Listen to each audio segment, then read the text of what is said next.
We're doing this one more time, man. I think we're good.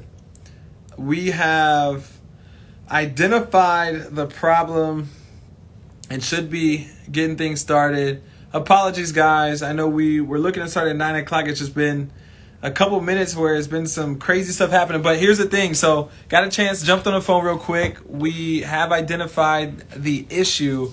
And as I was saying on the prior live before we got cut off, this is how life happens, you know? Like, we have these clear cut plans of how things are going to work, and then they just don't go the way that we expected, right? And I was saying on the prior live, like, man makes plans and God laughs, right? We have all these different plans that we expect to see happen, and then all hell breaks loose, right? And that, to me, is the exciting thing, is because, like, if you know every step of the way, life gets boring, man. Like, that's a pretty dull life if you don't have to adjust or pivot to anything happening. And so, again, today's initial plan, and it's still in motion, is we're going to be having Miss Alisa Howard here. She is founder of Minority Health Consultants out in Vegas. We're going to be talking all things health, wealth, life, end of the year, heading to 2024. Because at the end of the day, look, I do get it. I know there's a huge new year, new me type of community out there. I used to be really, really strong member. But at the end of the day, life has markers, okay? And the only way that we can track things is by, there's a timeline that we follow. So anyways, I'm going to go ahead and let her in. There we go. Let's go. Let's see. Go live with Miss. Okay. After 14 minutes of struggling, let's see. There we go. Hello. What a mess. What'd you say? I said, what a mess. Man, what a mess. But isn't that, like, that's what I was just saying, like, ain't that life? I love it. So, how you doing? I'm good. How are you? Alive, right? Alive, well. That answer. Like, yeah. Like you said, it's like we got the game plan together, ready to go. But I think it's it's got to be fluid, though. It's got to be fluid. Things got to happen. You got to be able to pivot. So, absolutely. Yeah. Even this conversation was fluid. Just how you called and reconnected, and I was just like mentioning some things, and we just kind of flew into like, let's get on Instagram Live. Yeah. It's crazy. I had a conversation earlier today, and we're just talking about like that whole idea of when you just we talked about that on the phone, when you just show up as you like you get, and I feel like even in my life, like this time, like our connection, like the phone call, it was so authentic, it was so genuine, it was so real, because you're showing up as you, I'm showing up as me, and those are the only versions of ourselves that are supposed to be connected. Yeah. That's what I like to tell people, is like, just be you. Whatever gifts and talents and skill sets you have will just flow out of you naturally, and you'll connect with the people that you're supposed to connect with. I love it. Well, look, let's go ahead. Since we had some difficulties, we're 16 minutes in. So, how about we do this? How about we kind of start off just kind of sharing, if you don't mind, real quick, just introducing yourself, sharing what it is that you got going on, where you're located, all that stuff, and then I can reciprocate. Okay, so my name is Alisa Howard. Thank you all for being here.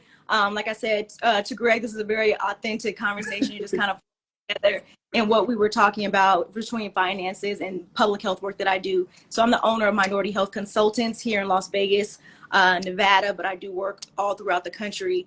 Sit on various boards, making sure that minorities and Black people, BIPOC people have a face in the boardroom, a face at the table, and all of these conversations to bring health equity to our community.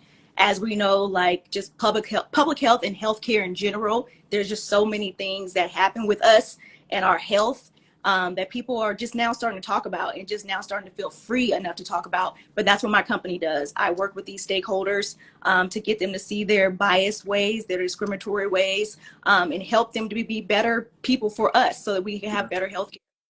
I love it.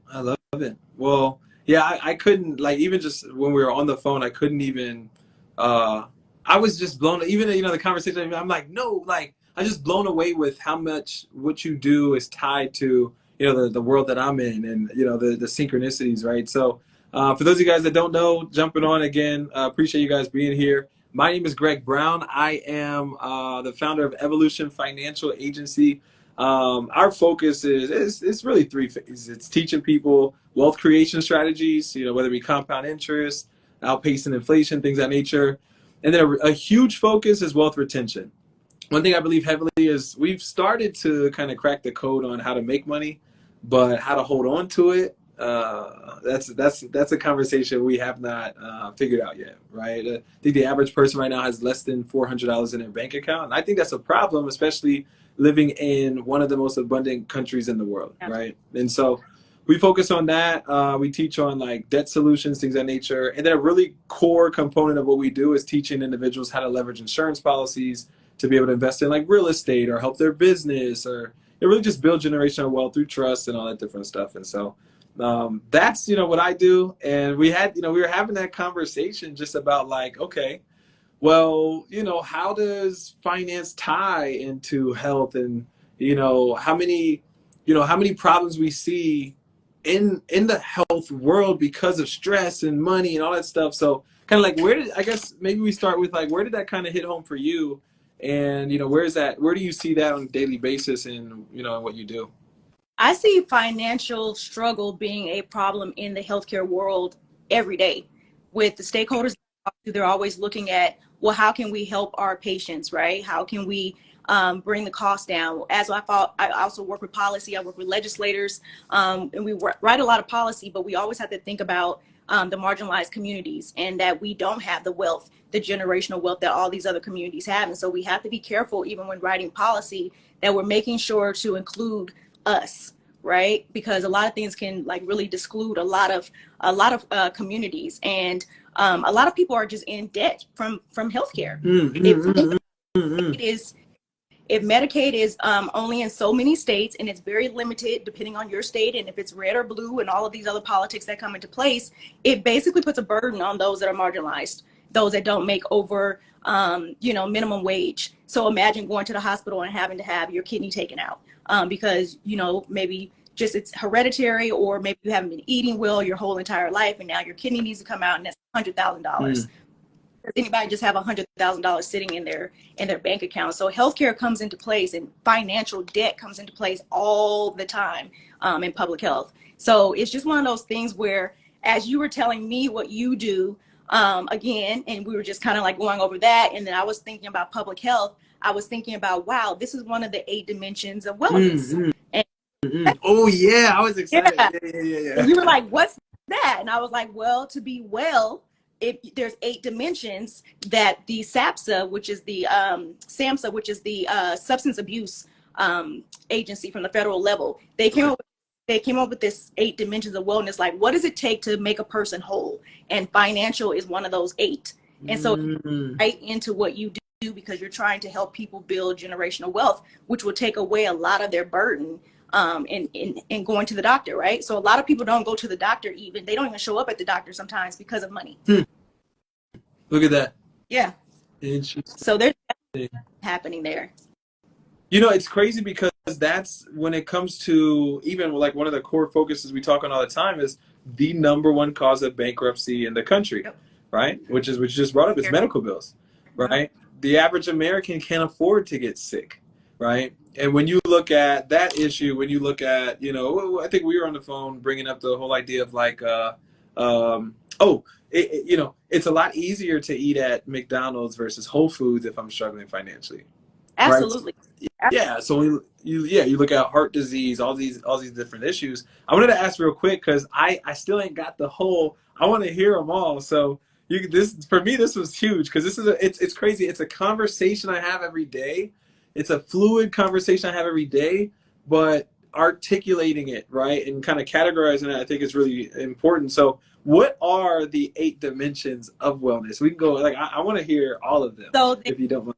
Emotional, physical, occupational, social, spiritual, intellectual, environmental, and then financial.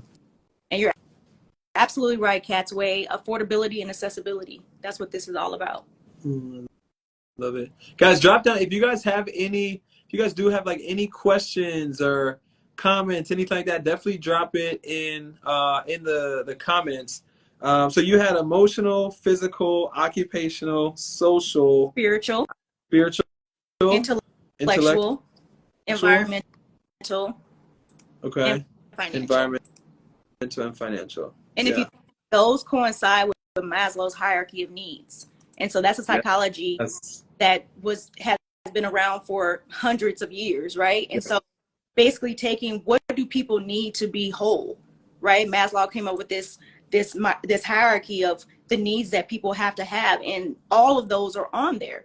You have to be able to take care of yourself. So that's the occupational, right? A job, a skill set that can make you money. And then the financial, obviously, to pay for everything else that's going on in your life. The spiritual is even on that wheel, because a lot of people fail to think that spiritual side of yourself is like a part of what makes you well. But that side comes in very handy when you're going through it, right? And if you don't to anchor onto whoever it is, Buddha, God, Jesus, whoever it is, even if you don't have something to anchor into like faith, that can affect your wellness. Yes. So as we talk about, like, so when I'm teaching classes, I also teach, educate people on these things. When I'm teaching classes, I teach my community health workers to go out and to keep this 8 dimensions, this circle in their mind as they're going out and helping communities. What is it that these people are missing? Whoever touching. What is it that you see that they're missing? If you're just going out and helping them with their blood pressure, but you see that they're missing a refrigerator to put their diabetes medicine in, what can you do? What resource can you find to help connect that part of what they need? Don't just look at the physical of what you're going there for, but look at all of these other dimensions. Who was that put affordability, accessibility? That right there, as you're saying that, Alisa, I'm literally going, okay, cool. Let's say, for example, physical health, right? Okay. When it comes to, because I think there's two sides, at least from what I've seen in my space, there's two sides. There's one, like she brought up, affordability.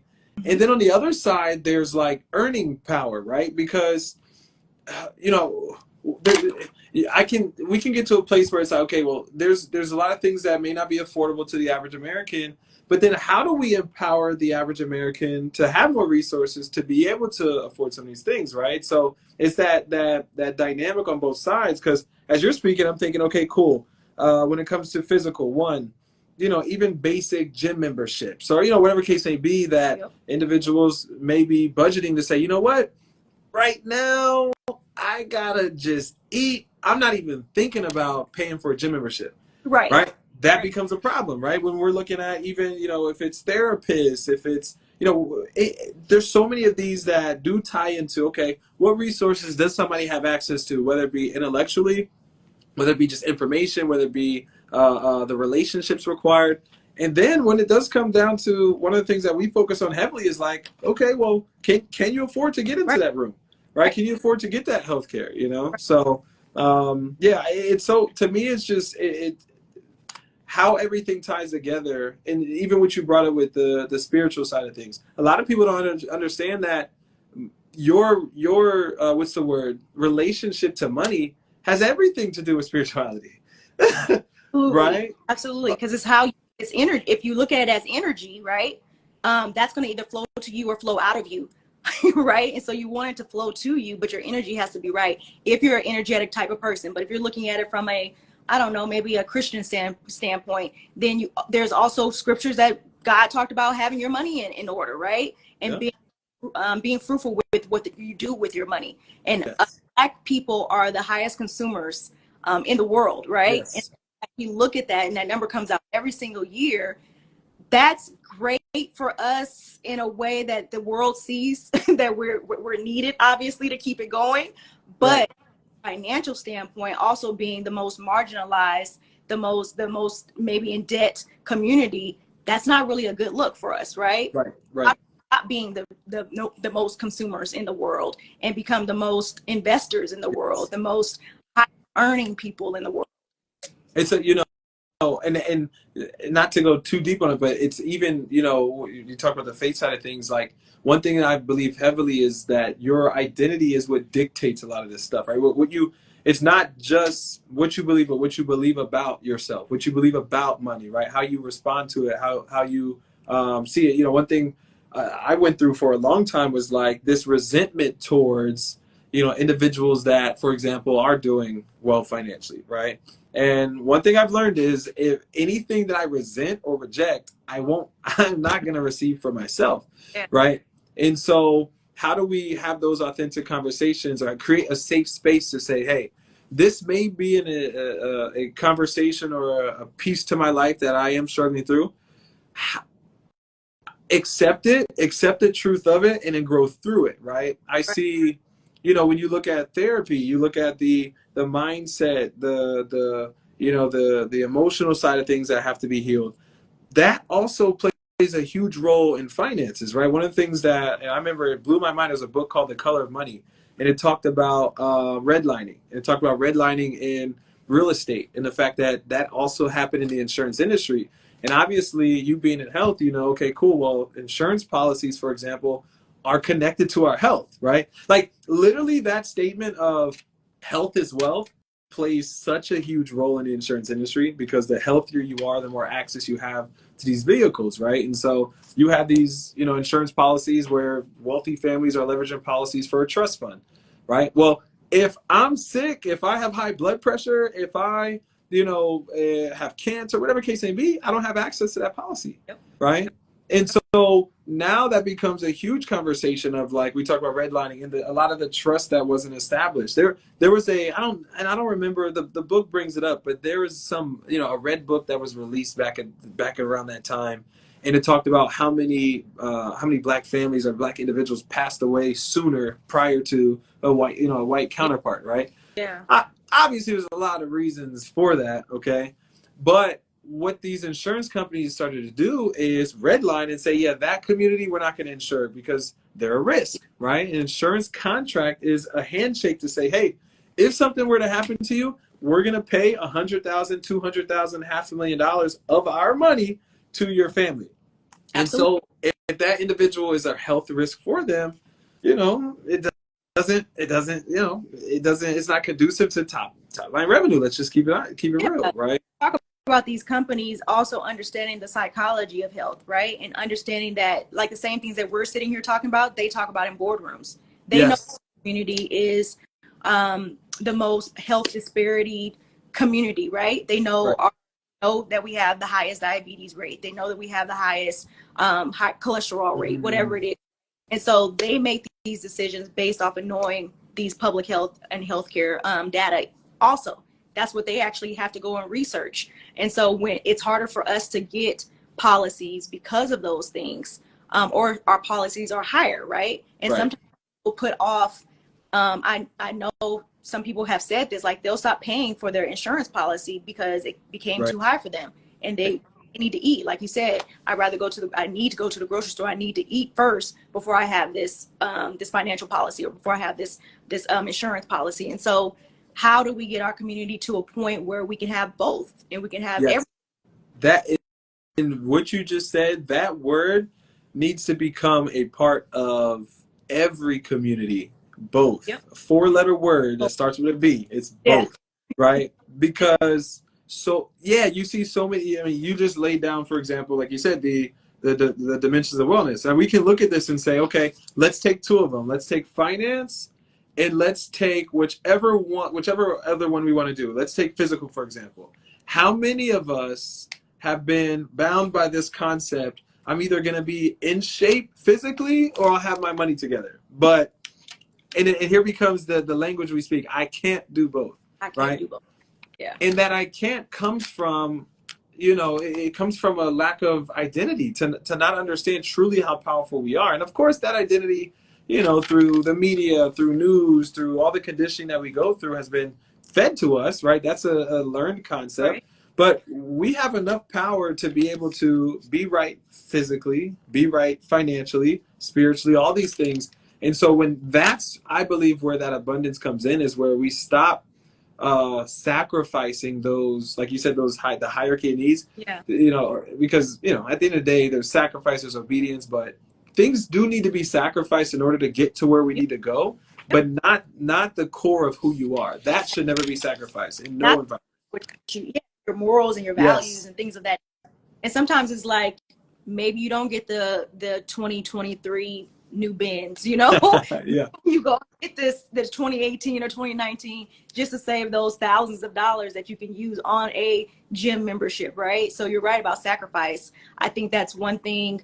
So as we talk about like just racial infrastructure in general, it's a big conversation in public health because as we work on health equity, myself and so many other people, that's one of the things that come up obviously is the racism that has happened, and our mindset towards money is we have to go and buy the latest things and look the flyest and all of these things because of all the stuff that we've been through, right? So I get it from that lens, but then there's that other lens of what you're talking about, that financial. Sometimes we have to make those sacrifices, and are we willing to make that sacrifice not to go buy the latest whatever it is so that we can live better? And that's living better in wellness, not just on the physical outside, but are our bodies well, are our minds well, our nutrition well? Like, can we go to the gym? Like, those are the things that we need to start looking at. Like, when we think about I look good, whatever, it's do I feel good too, right? Yeah. Good. When I go to the doctor, am I getting a good report? And so we don't really talk about health in the Black community.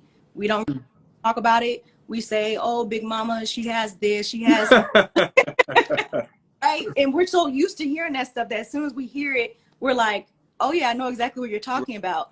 But we're saying, hey, maybe you should go get Big Mama a physical. Maybe you should help her try different foods. Maybe introduce her to the salad bar down the street or whatever it is, right? And we don't do that because we're afraid, right? And Yep. I've seen it in my own life because I became vegetarian 4 years ago, and my still to this day talks mess about me. To this day, I went over to Christmas dinner to my dad's house, and it was like, oh, she the one that don't eat meat. Like Yeah. and I'm like, good, y'all. Like, just give me some vegetables and I'm good. And they think that I'm right. Oh, you know me, what is wrong with you? Like, I still get it 4 years later. Yeah. And that you talked about like the fear, right? It's because a lot of these in certain communities they would call it low vibrational activities, right? Like a lot of these there's another book by what's his name? It's called Power versus Force. And I forget the doctor's name, but it goes through, it's similar to where you talked about Maslow's hierarchy of needs, but it goes through our levels of consciousness, right? Where these lower levels of consciousness is like grief, apathy, like worldly, desires, and fear is a big one, right? And then when you start to move up that level, that ladder of consciousness, you get to courage, right? You get to joy, you get to love, you get to peace, enlightenment, right?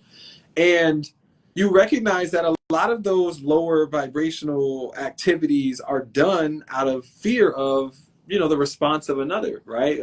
That need for approval, right? So most of us want to be free spiritually. We want to be able to show up as our authentic selves, but the only reason we don't is because we're afraid of how it's going to be received, right? We're afraid of, okay, well, if I show up this way, my hair looking this way, or I show it right, like, will I be accepted, right? And that, like, what's it called? That the acceptance from our peers, from our families, becomes the idol of our lives. And what ends up happening is, like you said, those core values and principles, we're willing to sacrifice those because, and so someone like yourself saying, hey, I'm going to choose my health over everything. Well, if my family makes fun of me, now my convictions are tested, and now I have to stand strong in what I believe is for me, It's even in the littlest things, right? It's like me shaving the side of my head. As a professional business owner, people expect you, as a Black woman especially, to show up at looking a certain type of way. So I even had to think about that when I was like, I want to shave the side of my head, but for years I didn't do it because I was like, well, that's not professional. And it was like, what do you want to do?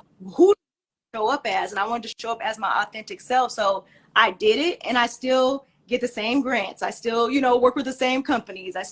Nothing changed. If anything, people look at me as more like authentic, like, wow, I see her. I wish I could do the things that she's doing and just showing up as herself. And so it took me a minute to get used to it. It took me like, okay, I'm okay. Everybody's okay. Like, nobody's tripping. Nobody's saying anything. Right. Parts, they show up with tattoos. Public health is just one of those fields where everything. We have gauges in our ear, lots of piercings, all of these things because we feel like we can just be free. But that's our parts. Black women especially usually don't show up that way in public health. It's usually a very structured field, and we want to sound professional, and so we code switch, and all these things are happening, right? And I'm just like, I'm tired. I've been in this game for 12 years. I know who now. Exactly. Head shake, like whatever it is that I want to do is what I'm going to do now as a business owner. No, that to me is like when you do look even in our community. I remember this goes to the financial side. I remember playing basketball, and I grew up in my dad was in the military. My dad's, Coast Guard for 30 years, DHS for 15, like 45 year career, mom, human resources. So they set up a pretty decent life for me and my brother. And I remember I played basketball. I played D1 ball in school, and I had friends from everywhere, Baltimore, Philly, all this stuff. Yeah. And, the running joke, right, was, especially, kids that were from the hood or more grit and all that stuff. And the running joke was, oh, man, you got a lawnmower, which means you have a lawn, which means you live in the suburbs, right? Like, come on, bro, you can't be hard. You got a lawnmower, you know what I'm saying, right? And that was, that was the conversation and the jokes, right? Oh, she must be starving herself because she's eating, vegetarian or whatever. And it's these subconscious underlying jokes that we do for fun, but what we don't realize is the power of the power that we have in our tongue, and that we may be speaking death into certain situations. Absolutely. We may be, discouraging somebody who, is seeking out a path to become healthier, but they're being made fun of for doing that. So now they, it's like that question, they have to question themselves and say, okay, cool. Is this, should I be doing it? Because if everybody, it takes a level of conviction to know, like, no, I'm going to stand on this. But what have you seen for people that are going through that journey, like early on, especially when it comes to just health, understanding these 8 dimensions? What have you seen for people early in that journey that may, not have developed that, that solid ground yet? So I have a lot of mentees that come out of my my classes that I teach. A lot of people that they see me in public health. They see me for 12 years. They know that I have this girth or whatever, standing in this field. And so, of course, if they have a public health journey that they want to go on, and I look like them, they gravitate towards me. And I like to teach other people what I'm doing, or if they ask, and just show them through my ways, and then let them take what they need, right? I don't like to put things on people, but let them what I need. I want them to see my hair shaved. I want them to see my nose ring. I want them to see, like, I'm still this person. I'm still this professional person, still teaching you this information. But this is how. So in hindsight, it's telling them that they can show up the same way, right? When it comes to people's health, like I work with a lot of senior citizens, homes, or just community centers or whatever, and I go and teach about nutrition or chronic disease, right? And the first thing that they say is, don't come in here telling us we can't eat our greens anymore. Oh, man. And I'm here for that. I'm here to tell you that you can eat greens. You just don't need that. You just don't need that pig in there. Yeah. That you can get that taste from. And so it's teaching them the alternative way. And by the time we leave that class, it's an 8-week class, actually. By the time we leave that class every week, they're like, I went and did this. They're like happy to tell me, like, I changed this in my diet. I did this. I lost a couple pounds. But when I first I would say that first 2 weeks is a little tough. Yeah. Absolutely. Those mindsets, right? Those biases that we have, that's what other people do. That's not what we do. And I'm like, that other people don't play tennis, and look at Serena and her sister. They said that other people don't ski, and look, we dominate on every sport that we do. We're putting limitations on ourselves. So I'm big on just like pointing out and showing people what they're saying and what they're speaking out of their tongue, like you said, so that they can hear it from themselves. Like, Right. you just said that you can't do Yes. that. Nobody else said Who that. said that? Yep. You know, I'm so glad you touched on that, because that for me is a really, I would say, aggressive focus of mine that I'm attacking in this season of my life, is those limitations, those self-induced limitations, or, you know, circumstance induced, or, you know, community or family induced limitations, right, that we put on ourselves. Yeah. And, you know, the recognition that, you know, obviously our brain's job naturally is to receive information and relate it back to the past, the prior experience, right? I think one of the biggest challenges that we have is it's hard for us to separate those and know that that incident, or what you know, that moment in time Mm-hmm. is to be learned from, but does not dictate my identity, right? And, you know, it's like, you know, how many of us we have a goal, or we want to do something and we fail, right? We fall short of it. And so now, if we're not careful, a lot of us will take on the identity of a loser because we lost, right? Or of a failure, or of, oh, this. And it's, you know, separating, okay, that is what happened. Take an approach, look at it from a third party to say, okay, this is what I can do better. But know that that is not your identity, and that's not what to Right. own. And I see that, you know, that's where the identity comes in financially. I see that all the time, right? I see, you know, you have people whose you know, aunt had an issue with, when it comes to like a financial advisor, or, you know, or an insurance policy. We talked about like how insurance policies can be written differently, right? You can have policies that are written correctly, Right. where the client has access to a lot of cash. They can use it to, you know, set up a college fund for their kid. They can use it to invest in real estate, stuff like that. Right. And then you have policies written incorrectly, where ain't nothing there, and the agent who wrote it just made a whole bunch of money, right? Yep. And so it's like, okay, you come across something like that, you know, you come across an individual who didn't have the best interest, or you come across a traumatic experience, whatever the case may be, take that for face value, learn from it, know what to look for, but know that that is not the identity of that situation. Or, you know, it's the whole dating phenomenon, right? Like, you dated somebody that had glasses, they did you wrong. Now the next person you meet has glasses, and you're expecting the same issue. It's like, that's not the case, right? And, you know, we have to be okay with. And I think that the big conversation for a lot of this stuff is like, learn to let go, right? Yeah. Like, learn to let go of the box that you have placed on yourself. Learn to let go of, you know, if you looking at the dimensions, learn to let go of, you know, what you thought was emotional intelligence, right? You know, that the conversation in the Black community, hey, if I see you cry one more time about, you know, this, that, and the third, we're gonna have a problem, right? Like, you know, hold it in, be tough. Like, understanding that that is not just because you learned it don't mean it was right. Right. Right. And being willing to, you know, let go of that. I heard John C. Maxwell said something so powerful. He said, the older I get, the less convictions I have, but the ones that I do have, I know to be true. Right. And that is something that so many of us, we have these deep rooted convictions, but we don't know where they came from.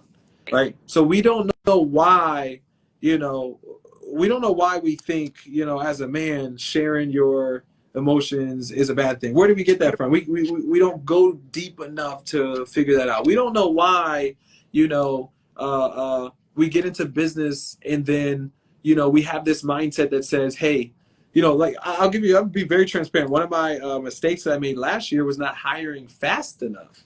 Okay.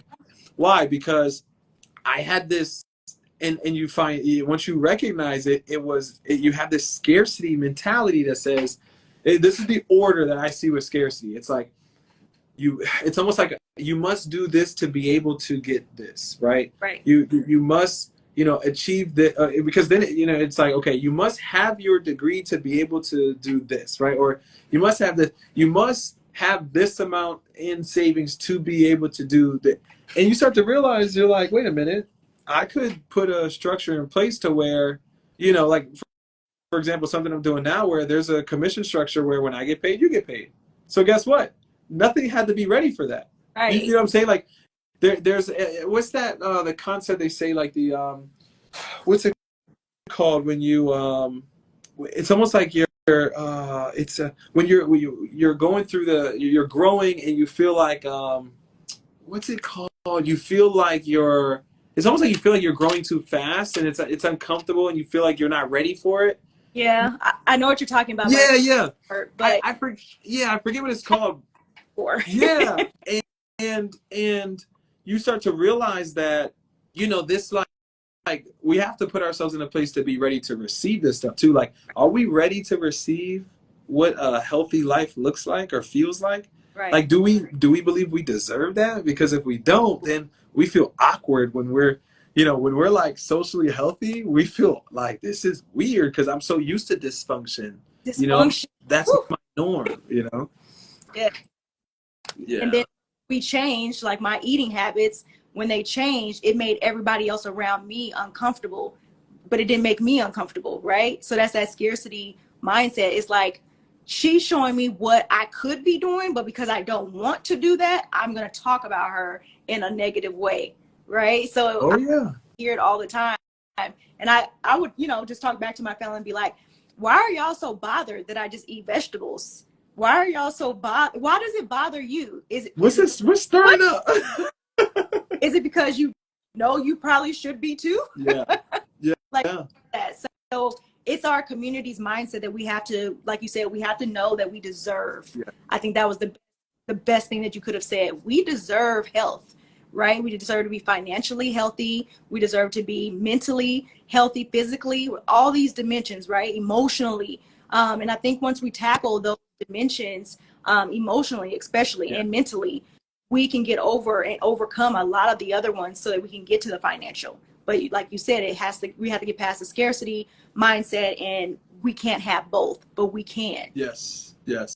I love it. I love it. Hey, we were what were we talking about when we on the phone? Because obviously it was just Christmas, right? So we're heading into the new year. Yeah. What were we touching on? Like goal setting, stuff like that, right? Setting, yeah. Like everybody, like you started off with saying, like everybody has these goals in the very beginning of the year, but I mean, studies have even shown how often do people keep to those goals? Usually by the second week of January or by the end of January, those goals are gone. And what's always on those goals? I want to make more money this year, right? To eat better this year. I want to work on my health. And everybody talks about health, but like we said, they're not thinking about it from a holistic standpoint. Right. So like That's good. all of the dimensions and all of the Maslow's of higher needs, like Maslow, are we thinking about what does health really mean to us? And are we looking at all of those dimensions and saying, I want to be healthy in all of these, or are we just focused on one? Because if we get the finances, which I don't know how you can get the finances if you don't focus on all these other things, right? But if we get the finances, then will you start working on all these other things, or how does that work? That's man, I'm so glad you said that, because that is part of that scarcity order that we go through, where it's like, okay, this is what I'm gonna do. This year I'm gonna get emotionally healthy. Mm-hmm. The next year I'll work on working out. The next year I'll work on occupation.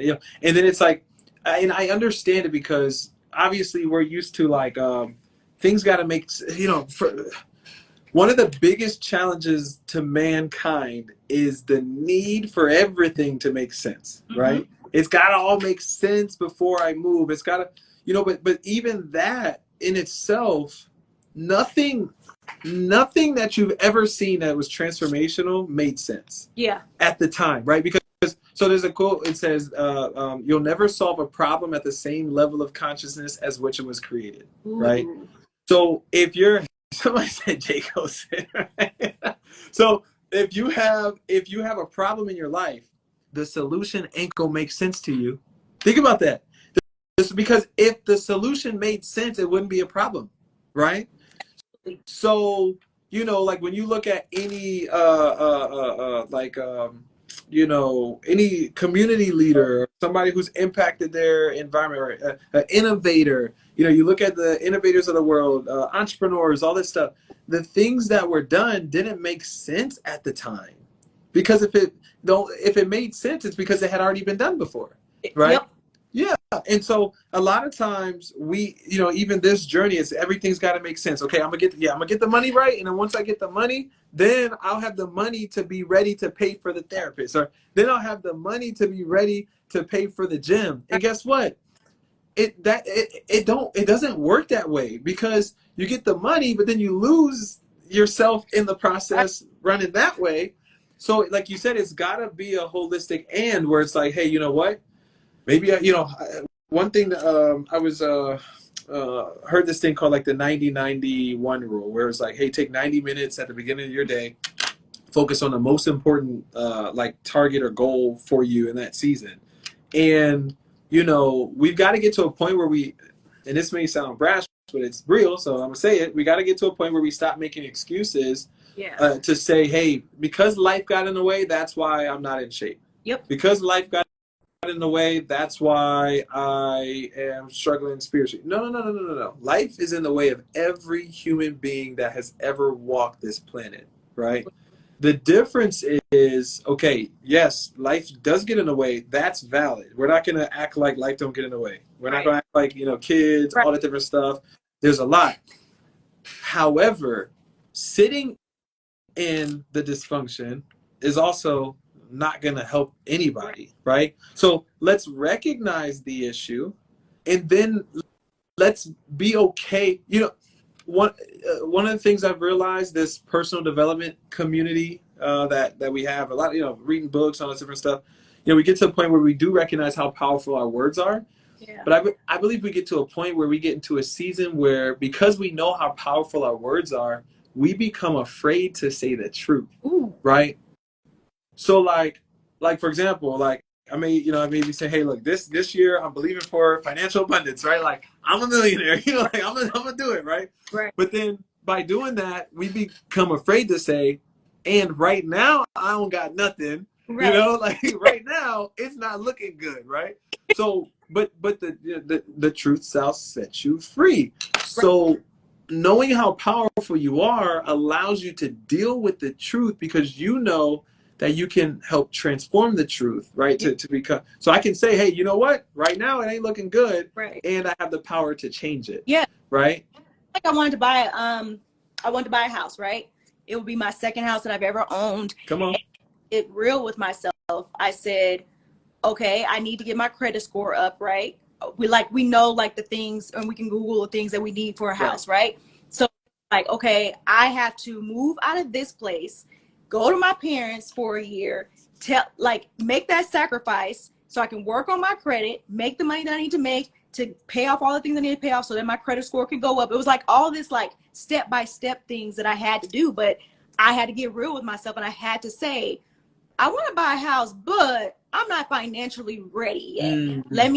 I save some money, and I can't do that realistically unless I don't pay, rent for a year or whatever. So my parents let me do that, but a lot of people aren't willing to make that sacrifice, because a lot of people, like you said, aren't like ready to come to that truth about, why is your credit bad in the first place? Did you do some things that you maybe, got some credit that you shouldn't have gotten, and then you let it go? Or did you mess up somewhere? And you have to stop, and you have to just be real with yourself and say, you know what, this is what I need to do to fix this. And I understand what I did to get in this situation. So to unravel it, I need to make this sacrifice.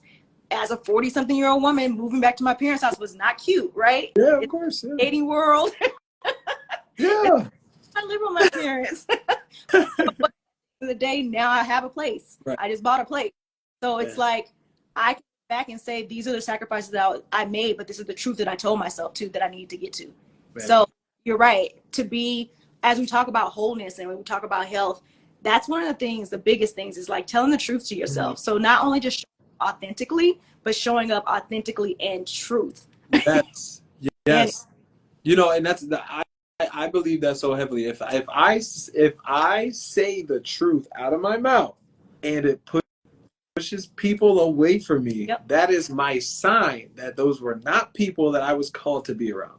That's right? People. Because the truth aligns you. They say, success is alignment, right? It's, what does that mean? Success doesn't mean that it's 100% done. Success is just, I'm on the path there.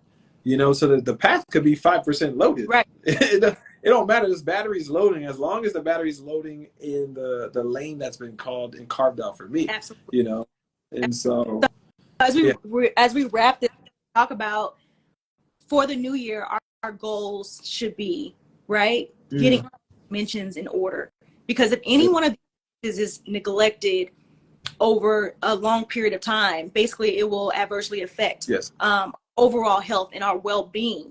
And so my goal, as my company works in public health, I also work on human wellness. And how do we become well is by working on each of these 8 dimensions. Good. So I'm gonna say it again to everybody that maybe just got on or didn't hear it the first time, but emotional, physical, occupational, social, spiritual, intellectual, and financial are the 8 dimensions to wholeness, to be a whole person, to function well, to be well in your spirit and your soul. These are the areas of your health that you have to work on. And so let that be our goal for 2024. Well, I love it. And what I'm going to add to it, just so we finish, and I literally have it on my board, because it says goal, commitment, accountability. Goal, commitment, accountability, right? Because you have a vision for something. One, that's an equation. They all have to work together, right? So first off, I have to have a goal. I have to have a vision for something better than my current situation. Then I have to be willing to do what it's required, right? Like my goal could be lose, my goal is to gain 15 pounds, right? So my goal is to gain 15 pounds, but I'm not willing to go to the gym, 4 times a week or whatever case may be. It's not going to happen, right?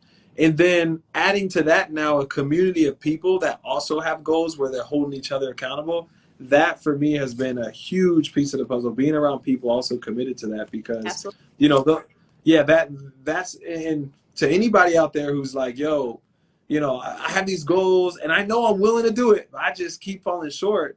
Who around you has those same goals? That may be the component that you're missing, right? Yeah. And I think, and so one thing I'll say is like the commitment part, as she brings up like the goal of getting the 8 dimensions together, my suggestion would be create a system for it, right? Because to have a vision, there's got to be a system tied to that vision to remind you, right? And so for me, one of the things I'm big on is like, if I go to sleep, I wake up tomorrow was my last day. Can I touch one piece of all of those components on a daily basis, right? And of course, there's certain times, we'll get out of, like you said, out of alignment, right? But can I, be in a place where, in the morning, for example, I make sure that I'm working on my spirit, my emotional, and I'm working out, right? Can I make sure when I get to work, I take care of, the first 90 minutes, I'm focused on the most important task while I'm there, right? Can I make sure maybe while I'm driving to work that that I'm reading some type of book for the intellectual, right? Like tying all those components and having it, like my calendar, if you saw my calendar, it would probably drive you crazy, but my calendar, that's what we were talking about. This is a perfect finish. That we were talking about goals that we set, and like, are we setting career goals or are we setting life goals? Yes. Right? Yes. And my calendar is a life calendar. I have a business plan that I've written out for 2024, but it's not a business plan. It's a life plan. It's like, okay, what are my goals financially? Let's break that down. What are my goals spiritually? Right. What commitments do I have in all those areas? So we can start saying, hey, instead of, hey, what's your goal for next year? Well, how often do you hear, what's your goal for next year? Well, I want to get promoted. I want to this. I want to make this amount of income. Like, no, scratch all that. Throw that away. Right. Let's start setting goals. What are your life goals? Who do you want to be? How do you want to be remembered, right? Like, what impact do you want to have? How do you want to show up? And then find yourself a career, find yourself an environment, a community that can align you with that life plan. And I believe that. You said, don't go find the career, find out what your gifts and your talents and your skill sets are, and let that take you to where you're supposed to be to make the money that you need to make. Because a lot of opposite way, right? A lot of people, I need to go find a job, and they think about the career they want to have instead of thinking about what is it that I actually like to do. And that's why so Yeah. comfortable in their jobs, right? And so many, like even when you go to the help, when you go to doctor's offices, the people at the front desk are not always the best people because they're miserable, right? Because they just went and got a job versus went and found who it is that they are, so that they can find a job that matches who they are. Good. I love Yeah. it. Well, look, this was amazing. I know we had a rough start, man. Oh my gosh. Technology We had try to, to get us. yeah, what is that? We had some turbulence, but that's needed to get where we're going, right? To So, yes, no, this was amazing. Just the wisdom that you have. By the way, I'm out here like, yeah, I'm taking notes. I So, love that. um, oh yeah, absolutely love the time. Again, we'll just finish up real quick. Again, guys, my name is Greg Brown, founder of Evolution Financial Agency. I also put where you can find me, Greg Brown Evo. And then one of the pieces to the plan in 2024 is my YouTube channel as well. So you guys can look up this is Evolution TV. And Alisa? And Alisa, follow me here at one Alisa Howard. I'm also on LinkedIn. Again, I'm a public health professional, work on policies to help Black and minority communities get to wholeness and wellness. Also, I'm a teacher, an educator in public health, so I teach educational classes, and you can look up minorityhealthconsultants.com to find out more information. And thank you all for being here. I see really great conversation. That was excellent. We're a dynamic duo. I love it. Thank you guys. I hope you learned something because we really wanted this to be Yes. authentic. Yes. Greg and great conversation. We were like, why don't we get on Yeah, we should Instagram just be and recording this. Hey, and it's funny you say that. That's one thing that I think so many more of us in our community should can recognize is like it's not ego to say, man, I have some valuable yeah, opinions. That doesn't have to be ego. That can be a healthy identity to say, man, my story. Remember, I was telling you when I was in Brazil, like, man, this little kid is learning English because I'm playing yep, basketball. It's like just showing up as who you are. That your story is tied to somebody else's breakthrough.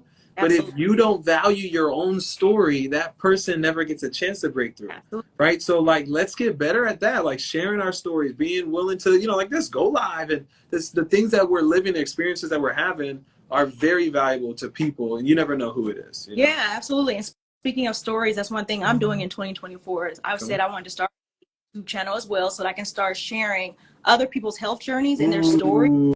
Ooh. Highlight to so that other people can recognize themselves in other people and say, you know what, I need to do better, whether it's your health, mental, physical, all the 8 dimensions, right? And I just want to start talking to people like we are and just talking about all these different things and what they're doing to fix or to help or to just make themselves better as a whole person, because human wellness is really the goal, right? For Yeah, everybody. If that's you're it. not a human wellness, we all just want to be well in all of these areas of life, and if we're not in some of those areas, it can make us dysfunctional human beings. Yeah. And I think we're seeing that Oh clearly yeah. in the world today, right? Absolutely. I love it. Well, look, let's do it. Again, thank you guys for jumping on. You guys, hope everybody has a great 2024. And I'm sure this will not be the last one. I'm sure we'll be We back. need So we'll have to find it next time. more often. Yeah, I'm down. I'm down. People need to understand the financial. I want you to teach about what you've been teaching me, just Yeah. about financial wealth and insurance and how we need to utilize those insurance policies, because that's really important to us. I think we know what an insurance policy is, but I don't think we know how to leverage it like other communities do. Right. Absolutely. Yeah. I love it. Well, we'll be Okay. back, y'all. Y'all have a great rest of your nights. And yeah, Have a take good care. All right. Bye-bye. All right. We're doing this one more time, man. I think we're good. We have identified the problem and should be getting things started. Apologies, guys. I know we were looking to start at 9 o'clock. It's just been a couple minutes where it's been some crazy stuff happening. But here's the thing. So got a chance, jumped on the phone real quick. We have identified the issue. And as I was saying on the prior live before we got cut off, this is how